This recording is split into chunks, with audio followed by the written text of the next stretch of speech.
right, welcome back. It's the Bleav in Georgia Dawgs podcast on the Bleav Network.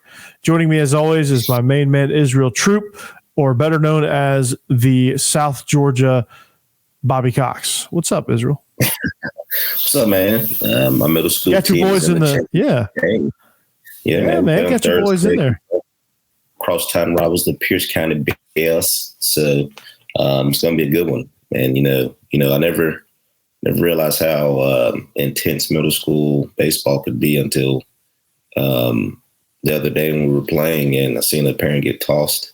They followed the umpires, to their cars. Like, guys, this is just a middle school game, so it's very interesting to say the least. Been out of it for a long time, and I was like, geez, this is probably why. Absolutely. Man. So I got a lot to talk about tonight, but first, including a big announcement. But first, we're presented by Betonline.ag. It remains your number one source for all your sports betting needs this season. Everything from XFL to NBA to college basketball, SEC tournament right around the corner. We're knocking on the door there.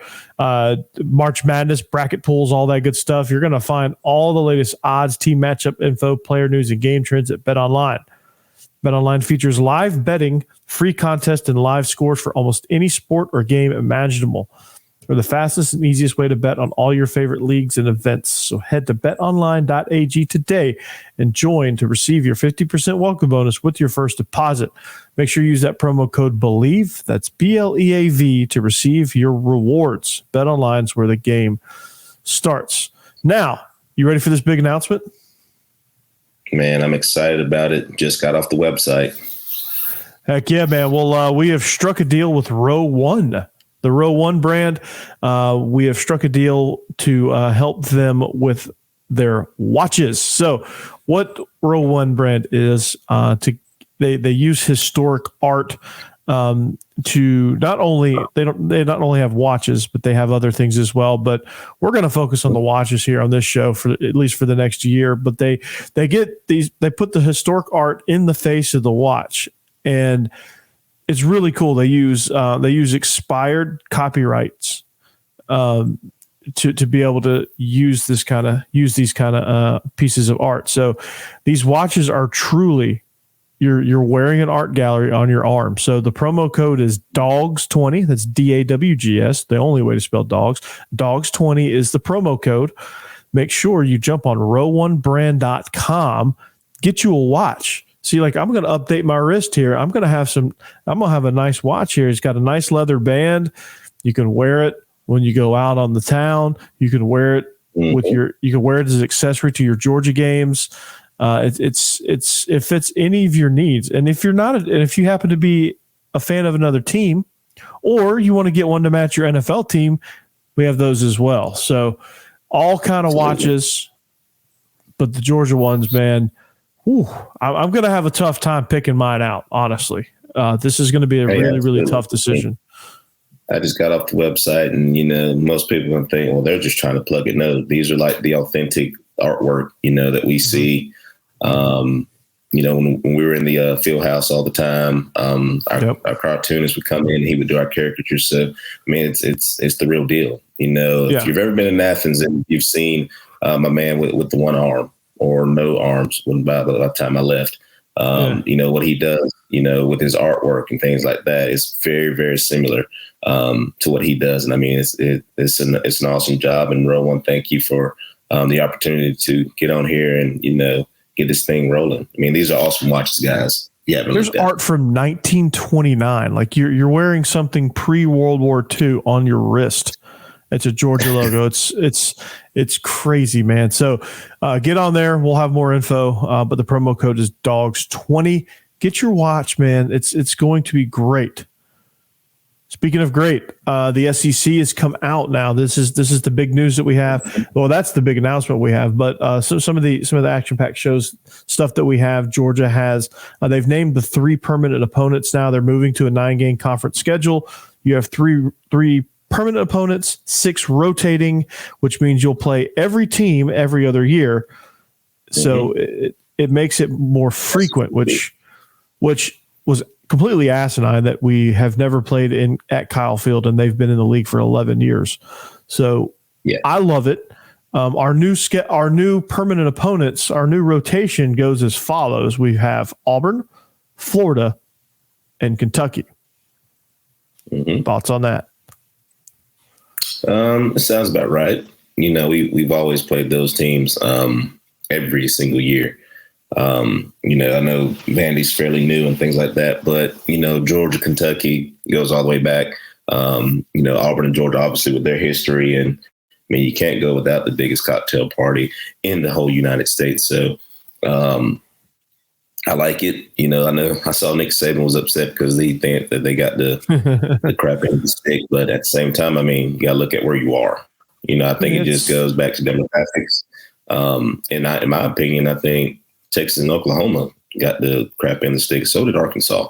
Arkansas kind of got it too a little bit, but they got Missouri, Texas, and Ole Miss. It's not the crap into the stick, but I just love the fact that you're gonna get a chance to play in Kyle Field. I wish I could. That's the one stadium that I didn't get to play in.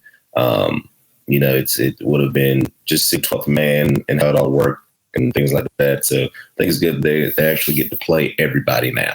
Of course you're gonna have your three, but now you have to play everybody. So there's no East and West, and it's like, oh man, we got to play these guys. It's like, no, you got to play everybody to get to the championship. Yeah, with this new schedule rotation, does it really matter who your three permanent opponents are? Because you're going to play everybody every other year, so it's not like you're ducking somebody for 10 years like it is now. Like you get lucky and get a rotation of Mississippi State, Arkansas when they're down, and and then you don't play Bama for 8 years or whatever, and it's not like that anymore. Yeah, this league, everybody's big boy getting league, man. Yeah, put your big boy pants on. Yeah, so here we go. Vandy's always been a tough opponent. They've always been a tough out for the most part. Under Clark Lee, they were much improved last year. Their permanent opponents are Tennessee, Auburn, and Missouri. Let's see. Texas got OU, A&M, and Arkansas. A&M got LSU, Texas, and Mississippi State. Missouri got Oklahoma, Arkansas, and Vandy, which that's a pretty good one there. Florida got Georgia, South Carolina, and OU, which I guess they had to. That's not an easy one there for Florida. South Carolina gets Florida, Tennessee, and Kentucky.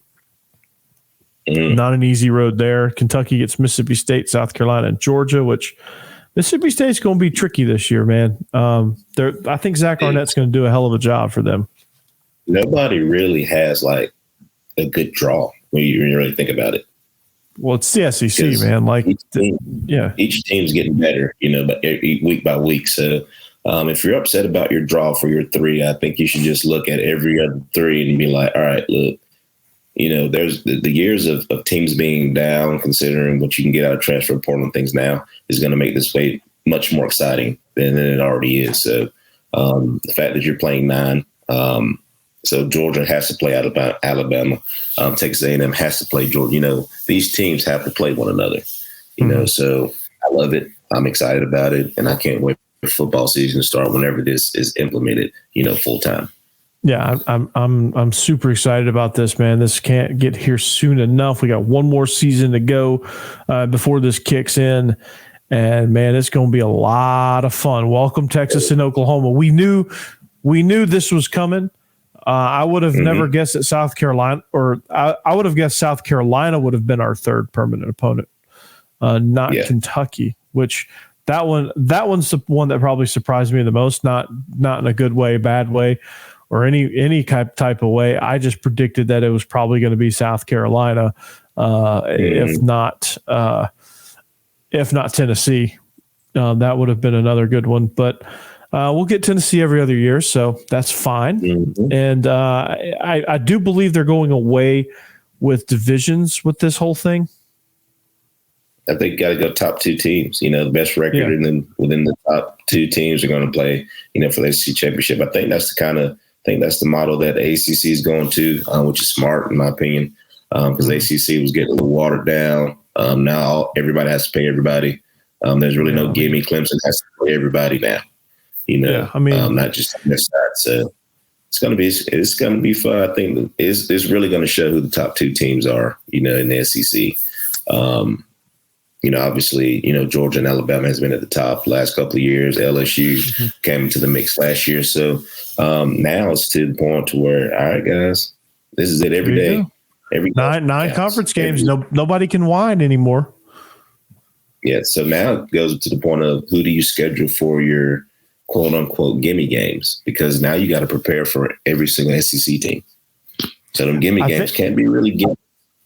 I think this knocks out the group of 5 games for every team because they're going to want so you get 3 non-conference, right? You get 3 non-conference, and they want you to have at least 1 Power 5 game. So I think teams are going to try to do 2 Power 5s and like an FCS maybe to try to like still help them and boost them. I wouldn't shock me there.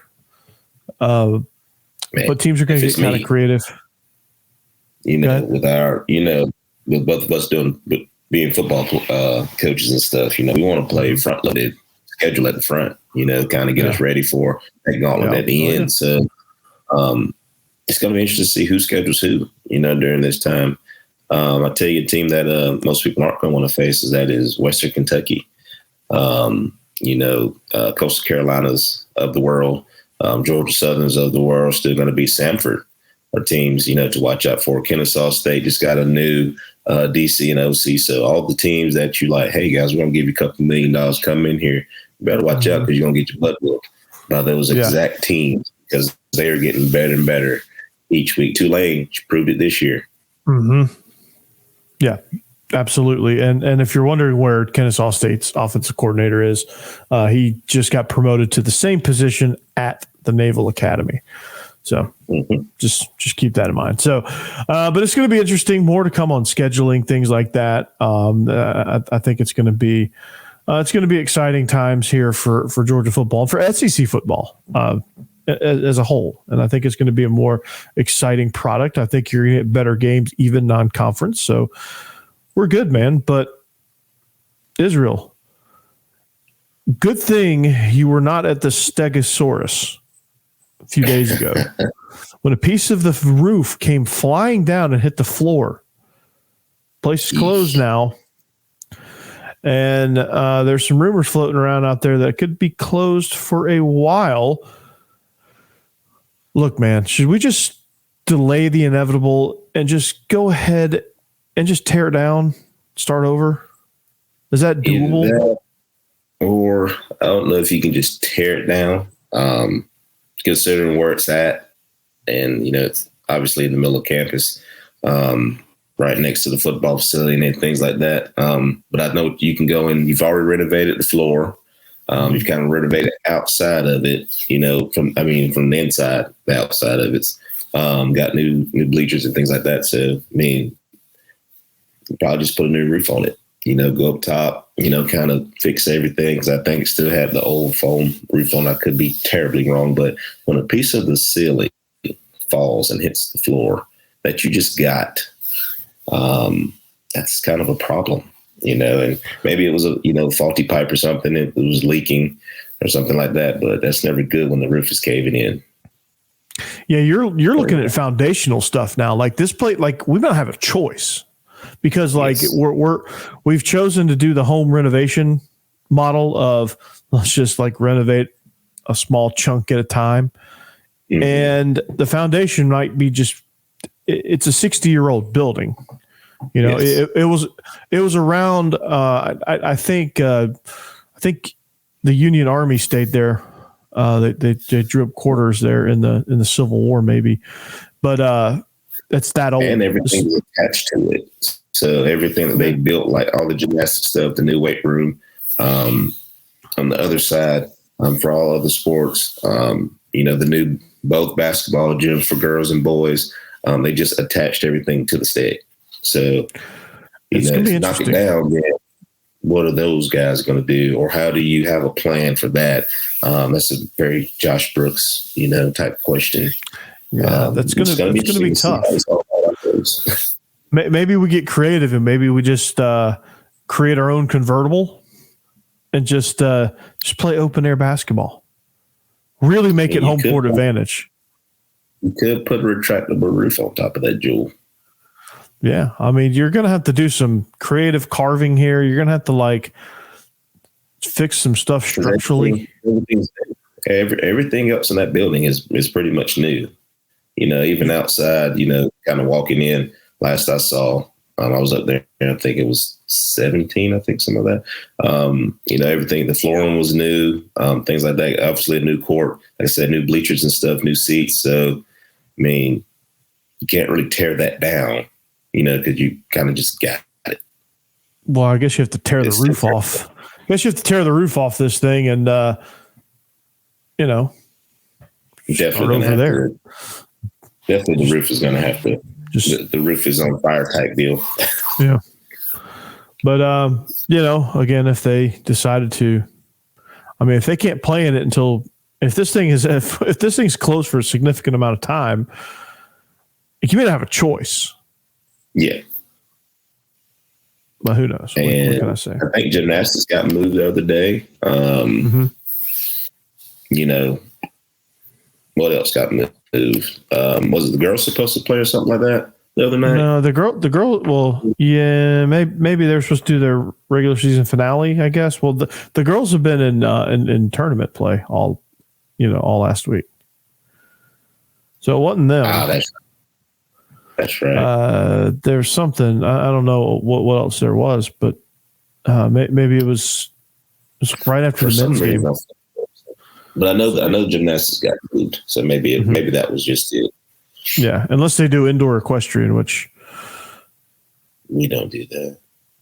I don't think we do that, but or like the rodeo team or like something. There's like something else that goes indoors.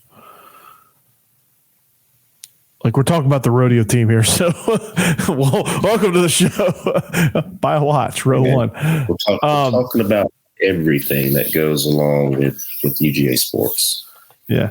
So is it kind of an omen of how the season kind of went for Mike White in his first year, where it all just I think seemingly structurally just fell apart? It just kind of fell apart. You got to look at it. So, like you said, everything else is new.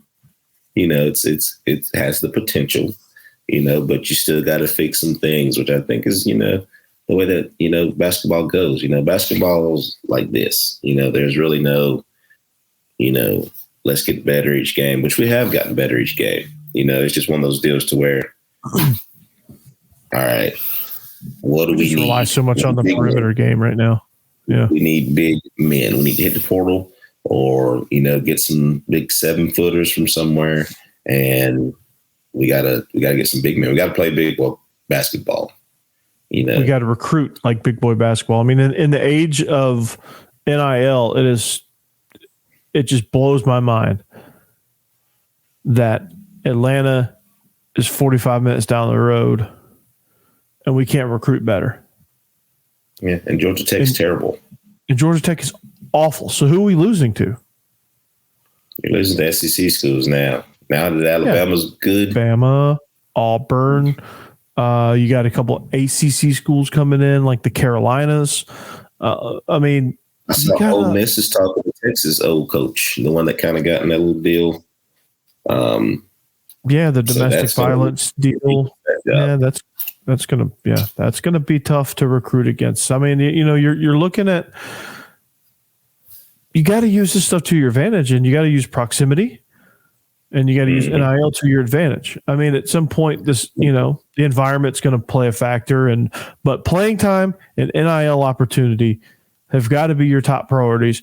You now have a competent coach, which is good. Mm-hmm. You have a system, you have a way of playing, and he can go to some 7-footer in Atlanta and go, look, man, you see how we're playing. We're so reliant on the perimeter game. If we had an inside presence like yourself, just think of the possibilities. Oh yeah, like most definitely. Anthony, like you go find another Anthony Edwards who just had a poster dunk tonight in the NBA. Like if Anthony Edwards played on this team with Coach White? Mm-hmm. Mm-hmm. Oh my God. Yes. Oh my God. Like, how did you recruit him? So however you recruited him, do that to somebody else. Because now we've got a great staff in place. We're playing better. Hadn't translated into wins Everything yet. around us is better. Everything around us is better. The chemistry, we're playing basketball, like legit basketball. We're just missing a big man, a couple of big men, down in the paint. Because like you said earlier, we're just relying on the 3-ball, the outside perimeter shots. We don't have anybody aggressive, to get to the hole, simply because we have nobody to rebound. You get to the hole, you miss it, they're going to get the ball. So, I kind of understand that. We just got to get a big man, coach. Let's get a couple of them. Just somebody take up space. Like even if like you get a big guy, he's gonna eat up some space. He's gonna command attention, and you can get a slasher like Cario Oquendo, who hasn't been able to play his brand of basketball. He's not a shooter. He's a slasher. He's a scorer. He's somebody that can get to the rim, but he hasn't been able to because we don't have a threat inside. So they're just like, okay, well, come on in here, and he either gets fouled and goes to the free throw line, or he misses. They get the board. Yeah, it gets swatted out, or that we miss and get the board, and here they go in transition. Yeah. So I mean, like you said, penetration. If we know we got a slasher at point guard, which is what you need, and he's not scared to go in there, he draws the defense, dump that thing off to big man, dunk it, score 2. Let's go back down and play defense. So there's a lot of great things that can happen. When you got a true big man. And let me tell you something, there are true big men in the portal. If you can't find one, of course you want one from the ground up. You want a freshman, or a high school kid to come in and you develop that kid and he in the program, things like that. But if you can't find one, go to the portal, find one with great character who, he just needs to come in and do work. He's hungry. I feel like that. He's hungry. He's ready to work. He's a humble kid. Great character, and he just wants to play basketball and let that man eat and get to work. And it's like RPO football. If you really want to open up your 3-point game, get a slasher at point guard, drive and dish to the perimeter, or drive and dish to the big man. Yes, or drive and create yourself. I watched the Kentucky Auburn game this past one.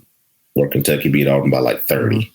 Yeah. And I mean, they just physically whooped him. Bruce Pearl didn't even call a timeout in the second half, because he was like, what do you do? Why am I calling timeout? There's no reason to. You know what I mean? Because Kentucky got hot, but same thing. Their inside guys opened it up on the perimeter and they got hot. Once they got hot, it's over with. You know what I mean? So got to get the easy buckets to get the hard ones. And that takes a couple of big men down the paint. Like I said, we're playing good defense, in my opinion. We're playing deep, hard defense too. But, it's hard to compete with, when they're 6 inches taller than you, on a game-to-game basis, So it's hard to get rebounds, hard to get second chance shots when things like that happen. Yeah, no doubt, man. No doubt. Well, let's transition again. You can follow us. Our social media handles are here at Bleav in Dawgs, at Coach Burton 36, at TroopStar28. Find us anywhere you get your podcast. Couple of football notes. The Dawgs did really well at the Combine. We're going to have Ryan Roberts on later this week to really dive deep into that. But one of the stories that came out of there was Jamari Sawyer. He was a story coming out of the Combine because they interviewed head coach Brandon Staley, and he raved about how Jamari Sawyer's versatility saved their season. They drafted him as a 6th-round guard, comes in and ends up being their franchise left tackle due to injury. Now he solidified a spot at left tackle. Ask any Georgia person that pays attention to the offensive line, could have told you Jamari Sawyer is going to ball out for you at tackle. And he can ball out for you at guard too. Yes. He was interchangeable, part of that, that musical chairs of also offensive lineman.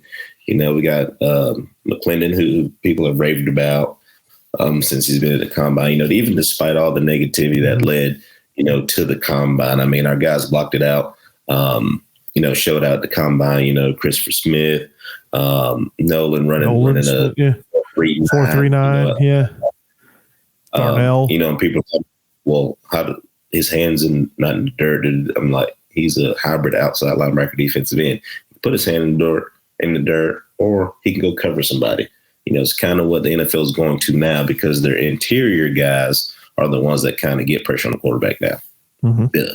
Exactly. They're looking for those Von Millers, those Leonard Floyds, who hopefully Leonard Floyd gets picked up by somebody real soon. Lorenzo Carter just signed his deal with the Falcons today. Of course, he was repping Georgia. He was rocking the G when he was signing.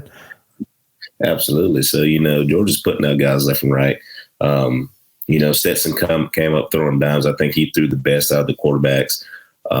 Even with, Bryce Young and Richardson, obviously those guys are going to be taken a lot sooner than him. But there's no doubt in my mind that Stetson can be like a Chase Daniel, make millions of dollars just being a backup. Yeah. No so a lot of guys earned a lot of money, and Brandon Staley, going back to that, Brandon Staley credited, and Howie Roseman has done the same, credited Kirby Smart for developing these guys for the NFL and having that versatility and trust their opinion. He called Kirby, and Kirby's like, dude, take him. He's going to be a stud for you. Take him. Do it. So, some other football news. Jaheim Singletary has transferred to Arkansas. I saw that. You know what I think? With the transfer portal going on, I think they should do it like they used to, and you could not go anywhere within conference. Well, they have. I'm pretty sure, and I'll have to research this. I'm pretty sure they have a rule. There's like a date where you can no longer transfer within the conference. Yeah, and so he may have to sit out, which whatever.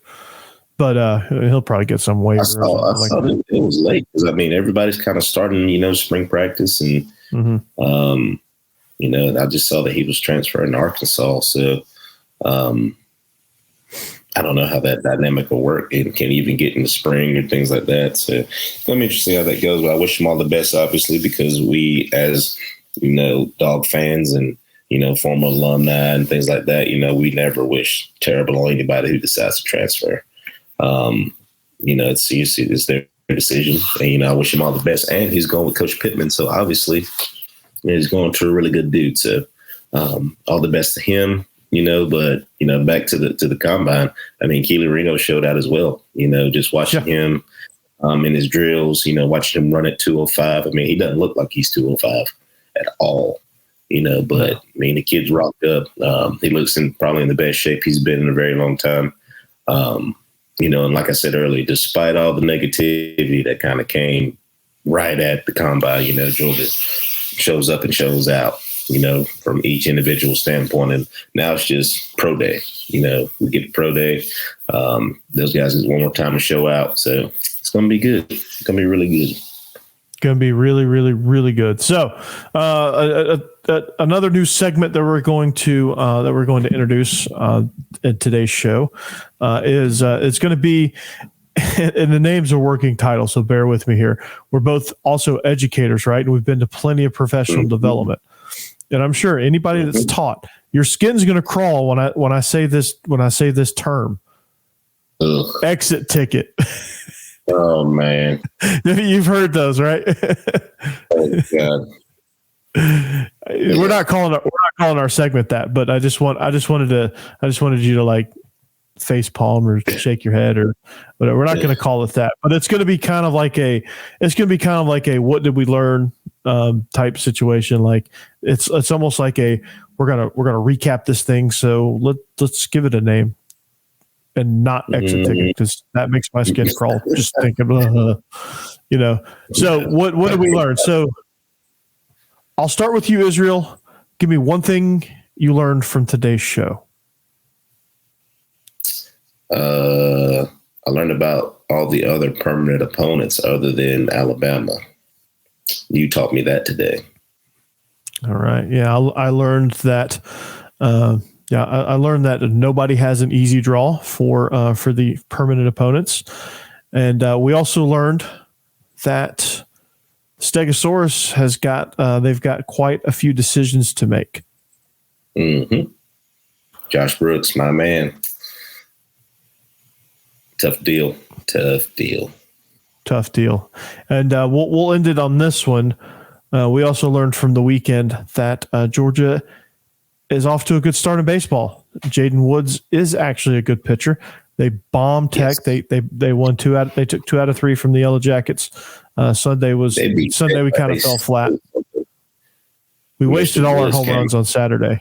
Yeah. Yes. Mr. Woods came out with an absolute gem, on Friday. Because you got to think Georgia Tech's been beating the hell out of everybody. They think they beat somebody like 65-0 the other day. Mm-hmm. I don't know if that's the score, but it was really, really bad.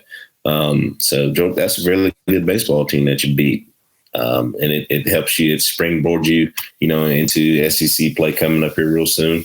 So, I'm excited, man. I think, because guess what? Nobody's been hurt, knock on wood. I hope I didn't jinx this, but it's just good to see that,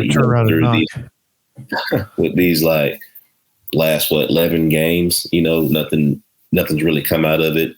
And that's just a test to, bringing in a new strength coach, kind of getting everything, back on track and getting these guys stronger, to be able to, make this run that I believe that we're going to make. Man, it's exciting times.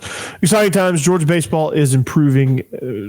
You can do wonders if you stay healthy, right? So, but that's going to do it for us, Israel, on this episode. Time flies when you're having fun, right? It is. It does. So, sometime in the near future, we're going to bring back Vinny Hardy. We're going to resurrect the Beast of the East cast, and we're going to talk more about scheduling and SEC opponents and things. We're going to kind of relive our Beast of the East days where we just kind of talk. But until then, we're also going to have Ryan Roberts, so be on the lookout for that as well. We're going to talk more NFL Combine, get into exactly who did what, where, who made the most money. Probably Darnell Washington made the most money from where he was or where he is now with his performance. But we are the Bleav in Georgia Dawgs podcast on the Bleav Network, presented by Betonline.ag, and now the Row One brand. For Israel, I'm Corey. We hope you have a great rest of your day, and we'll see you back here next time. But until then, go Dawgs. Go Dawgs.